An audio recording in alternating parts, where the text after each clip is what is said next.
সত্য কথা হচ্ছে, আল্লাহ তাআলার কাছে ঈসার উদাহরণ হচ্ছে প্রথম মানুষ আদমের মতো।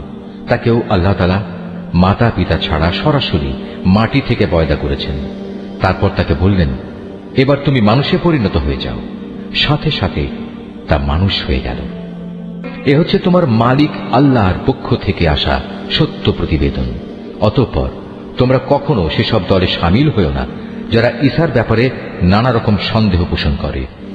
এ বিষয়ে আল্লাহর কাছ থেকে সঠিক জ্ঞান আসার পরেও যদি কেউ তোমার সাথে খামোখা ঝগড়া বিবাদ ও তর্ক করতে চায়, তাহলে তুমি তাদের বলে দাও, এসো আমরা সবাই এ ব্যাপারে একমত হই।